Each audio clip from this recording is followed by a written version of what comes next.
शास्त्री जी बताएं। गया में एशिया के जाने माने उद्योगपति मुकेश अंबानी अपने परिवार के साथ पिंडदान किया। आप दिव्य दृष्टा हैं, देखकर बताएं, मुकेश अंबानी ने जो पिंडदान किया, कौन से पितर की मुक्ति हुई? आपने बहुत अच्छा सवाल किया। एशिया के जाने माने उद्योगपति मुकेश अंबानी जी गया में अपने परिवार के साथ जो पिंडदान किया, मैं कुछ ही समय में जो है यहीं से आवाहन करते करते मैं आपको बताने जा रहा हूँ कि अंबानी जी के परिवार के कौन से पुत्र जो है उनको मुक्ति मिली है या नहीं मिली है।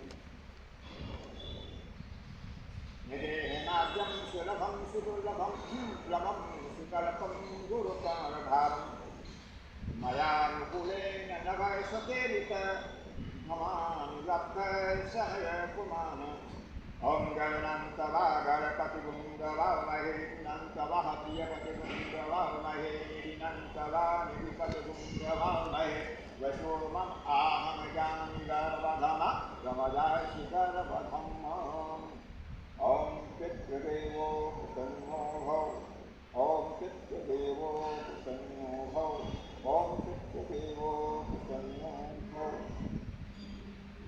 गुरुर्ब्रह्मा गुरुर्विष्णु गुरुर्देवो महेश्वरः गुरुर्साक्षात् परब्रह्म तस्मै श्री गुरुवे नमः। अखण्डमण्डलाकारं व्याप्तं चराचरं तद्वदं दर्शितं येनं तस्मै श्री गुरुवे नमः। आपका सवाल बहुत अच्छा हुआ। एक पॉइंट जो है बात मिला, इसका मतलब रामचरितमानस में जो लिखे हैं कि धर्म मित्र अरुणारी वापद काल परिचारी। अंबानी जी के परिवार में कोई विरही लाल नाम के जो है व्यक्ति थे, उनकी जो है पिंडदान करने से जो है मुक्ति की प्राप्ति है और वो प्रसन्न होकर करके उनको आशीर्वाद दिए थे। और आप दूसरा सवाल जो है आप जनता के अदालत में पूछ सकते हैं। शास्त्री जी आप बताएं, गया शब्द का क्या अर्थ होता है? गया शब्द का शाब्दिक अर्थ होता है, हमारे आपके गांव की भाषा में जो कहते हैं गया। गया मतलब भूतकाल। इंग्लिश में एक ट्रांसलेट जो है आपने प्रेजेंट टेस्ट, पास्ट टेस्ट और फ्यूचर टेस्ट पढ़ा होगा, उसमें कहा गया कि गो एंड गॉन, जैसे आपने ईमेल फॉर्म सुने होंगे, तो पास्ट इज इंडिकेट और actions complete particular type of time. गया का शाब्दिक अर्थ होता है मतलब नष्ट हो गया। तो गया में जाने से ही जो है पैर रखने से गया शाब्दिक अर्थ होगा गया।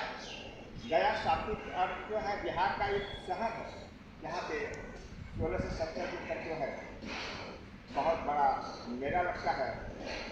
और गया एक ऐसे स्थान का नाम है बिहार का जो कि मोक्ष की नगरी है और ज्ञान की नगरी है, जहाँ पे पहुँचते ही गया।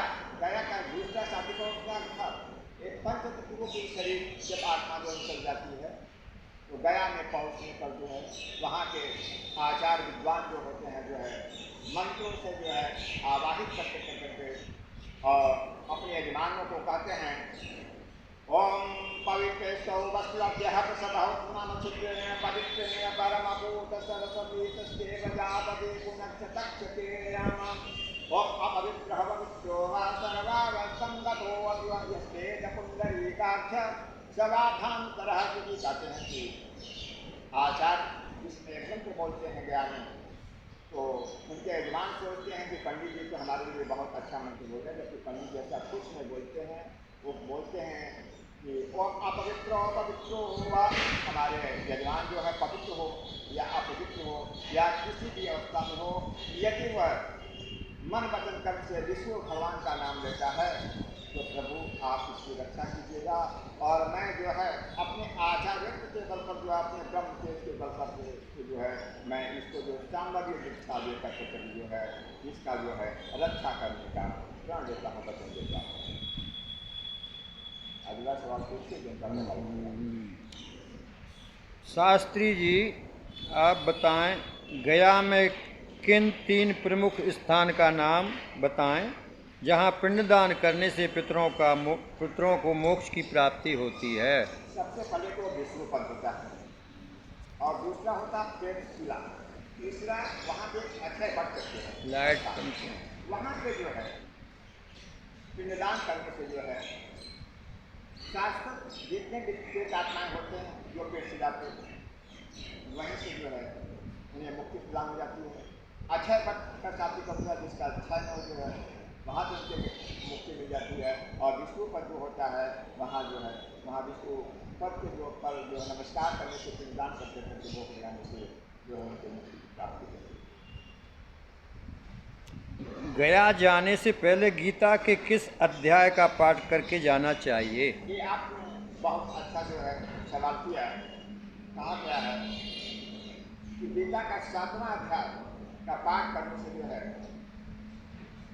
कुल खानदान के किसी भी व्यक्ति के कुल खानदान के समस्त प्रसन्न होकर के सबको जो है उस दिमाग से जो है वो चले जाते हैं और अपने जो है चाहने वालों को, अपने शुभचिंतकों को, अपने परिवारजनों को, अपने कुटुंबियों को सदैव धन का आशीर्वाद दे करके और कौन सा आशीर्वाद देते हैं? रण में, वन में, शत्रुओं के मत में, राज दरबार में, यात्रा में, सत्य पक्ष के सत्य में, प्रदेश में, विदेश में, स्वदेश में, वाहन पर, वायान पर, सभा के मध्य में जो है सर्व विजय सिद्धता का फल जा रहे जो है धन धान्य से जो है प्रवर्तन भी बना रहे जो है कुल के वृद्धि हो, वंश की वृद्धि हो, जिसमें जो है गीता का 7वां अध्याय कर जो अपने पितरों को जो है जल तर्पण करते हैं उसके खानदान में किसी की अकाल मृत्यु भी नहीं होती है। जो है महिलाओं को अखंड सौभाग्यवती होने का आशीर्वाद मिलता है जो है और करने वाले जातक को दीर्घायु होने का आशीर्वाद प्राप्त होता है।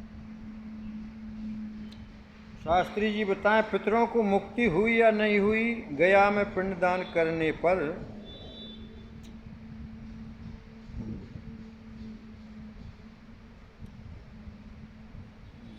सर्वपितृ अमावस्या को जो गया में पिंडदान नहीं कर सकते, जिनकी आर्थिक स्थिति ठीक नहीं है, क्या उनके पितर घर वालों को आशीर्वाद देते हैं या क्या नहीं?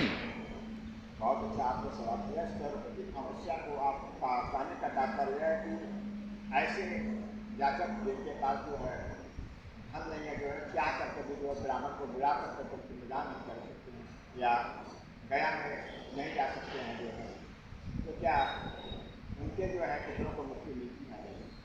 तो सीधी सी बात है कि गया में जाने से पहले या गया साप्ताहिक बैठाए हो, जो व्यक्ति आचार्य को जो दक्षिणा नहीं दे सकता जो है तो सप्ताह बैठाने में कोई सवाल नहीं उठता। उनको सर्वप्रथम जो है यह जानकारी मिलना चाहिए कि हमारे पिताजी या माता श्री कौन से तिथि को जो है उनकी मृत्यु हुई है, उस तिथि को जो है पवित्र दिशा को जो है अनामिका फिंगर में धारण कर लेना चाहिए। कुशा दूध और पुष्प, सफेद पुष्प को उसमें ले करके सफेद वस्त्र को धारण करके जो है दक्षिण दिशा की तरफ मुख करके ओम पितृदेवो प्रसन्नो भव, पितृदेवो प्रसन्नो भव, पितृदेवो प्रसन्नो का करके अंगुष्ठे से ऐसे जल को दक्षिण दिशा की तरफ जो है तर्पण करना चाहिए और उन्हें प्राप्त करना चाहिए। इससे जो उनकी मुक्ति प्राप्त हो जाती है। और जैसा मैंने आपको बताया कि रण में, वन में, शत्रुओं के मत में, राज दरबार में, यात्रा में, सभी पक्ष के संदर्भ में, प्रदेश में, विदेश में, स्वदेश में, वाहन पर, वायान पर, सभा के मत में सुखो विदेशी ताकत जो रहती है, धन से मिलती है और समाज में कितने बगात करने वाले शत्रु होते हैं वैसे बंदी बना दिए जाते हैं, नष्ट हो जाते हैं। ऐसे लोग प्रसिद्ध करके आशीर्वाद देते हैं तथा को विजयी का आशीर्वाद देते हैं। शास्त्री जी सबसे सुगम रास्ता बताइए जिससे कुल खानदान के पितर प्रसन्न होकर आशीर्वाद देते हैं। गीता का 7वां अध्याय का पाठ करके जो है जल देने से जो है पितर जो प्रसन्न होकर करके आशीर्वाद देते हैं। तो शास्त्री जी, पितृपक्ष में तर्पण करने से और कौन से मंत्र का जाप करने से या गीता के कौन से अध्याय का पाठ करने से सर्व पितृ अमावस्या को पितर पुष्पक विमान से जाते हैं? मैं आपको सबसे पहले सरल रास्ता बताता हूँ कि पितृदेवो प्रसन्नो भव, पितृदेवो प्रसन्नो भव, पितृदेवो प्रसन्नो भव, या मातृदेवो प्रसन्नो भव, मातृदेवो प्रसन्नो भव, मातृदेवो प्रसन्नो भव। अगर ये भी नहीं कर पाए तो गीता के 7वां अध्याय का जो पाठ जो है जल देने से भी है। सर्व की आवश्यक को श्रम जो है 16 कला से परिपूर्ण होकर के जो है योग विषय भगवान श्री कृष्ण और स्वयं जो है विष्णु भगवान साक्षात राम के शरीर को बदल करके विष्णु के रूप में आकर करके समस्त पितरों को जो है स्वयं जो है अपने जो है सम्मुख जो है पुष्पक विमान पर बैठाते हैं और उन्हें पितरों को भेजते हैं। शास्त्री जी, पिंडदान करते समय अपनी राशि से 5वां या 9वां या 6, 8, 12 का ब्राह्मण होने से क्या फल मिलता है?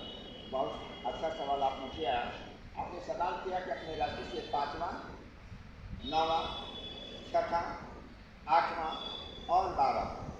आपने नाम सुना होगा लग्नेश, पंचमेश और भाग्येश। यदि आपके राशि से कोई 5वां राशि का जो ब्राह्मण है तो पंचम स्थान जो संतान का होता है जो है जनता की अदालत की होती है जो है पंचम स्थान का जो पंचमेश रत्न को धारण करना चाहिए।